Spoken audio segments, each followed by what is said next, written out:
जय हिंद, जय बिहार। देखो कुछ दिन पहले जो है ना कुछ दिन पहले के पाठक, शिक्षा के क्षेत्र में उनका बड़ा नाम था। जिस प्रकार से वो हर जगह घूम घूम कर सब चीज़ की निगरानी और मॉनिटरिंग कर रहे थे। कुछ समय पहले वो नवादा भी आए थे, कुछ दिन ही पहले ही आए थे। तो ऐसा लग रहा था कि बिहार की शिक्षा व्यवस्था में बहुत बदलाव होगा। लेकिन कहीं ना कहीं जो है ना, ये अपर सचिव थे और उस पद से जब वो अभी रिजाइन की घोषणा करते हैं, त्यागपत्र की घोषणा करते हैं, तो ये चीज़ें जो है ना, मुझे तो शौक लगा कि भाई ऐसा क्यों हो गया। या तो उनके पास कोई पॉलिटिकल कंपल्सन्स रहे होंगे, कोई दबाव ऊपर से, या फिर जो अभी रिक्रूटमेंट चल रही है, शिक्षक की बहाली चल रही है, उसमें करप्शन हो। इसकी संभावनाएं हैं, मैं इसकी पुष्टि नहीं करता। और दूसरा, जो वो ग्राउंड लेवल पर उतरकर सब चीज़ की मॉनिटरिंग कर रहे हैं, तो शायद कुछ लोगों को ये पसंद ना हो।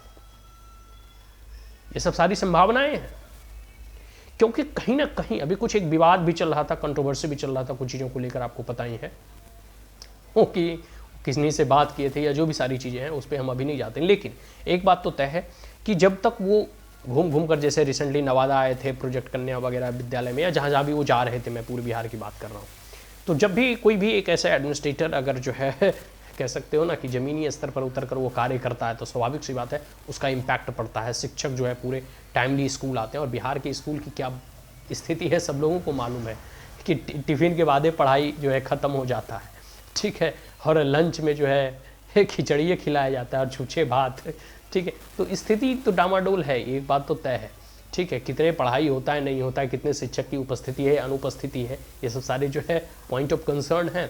लेकिन जब मैं देख रहा था कि अगर ये धरातल और ग्राउंड लेवल पे मॉनिटरिंग कर रहे हैं, तो मुझे ऐसा लग रहा था कि आने वाले समय में बिहार की शिक्षा व्यवस्था में कुछ चुस्ती तंदुरुस्ती आएगा।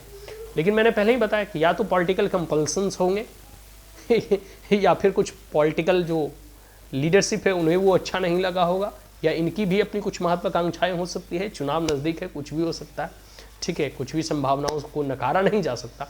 लेकिन और एक शिक्षक बहाली भी है, उसमें भी कुछ घोल घपला हो सकता है। तो आने वाले समय में जो है चीज़ें निकल कर सामने आएगी।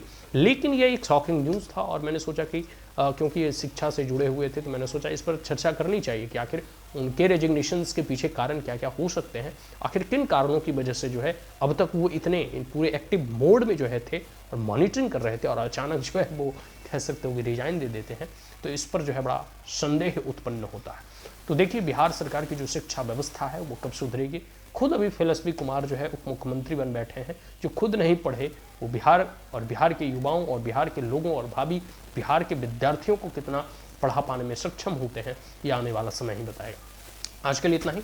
आशा करता हूँ कि ऐसी सरकार, जो कह सकते हो ना कि पहली बार कोई ऐसा एडमिनिस्ट्रेटर जो धरातल पे उतर कर कुछ काम कर रहा था, अब पता नहीं इनका क्या कंपल्सन्स रहा है, उनको जो है त्यागपत्र देना पड़ा। लेकिन आज के लिए इतना ही। जय हिंद, जय बिहार।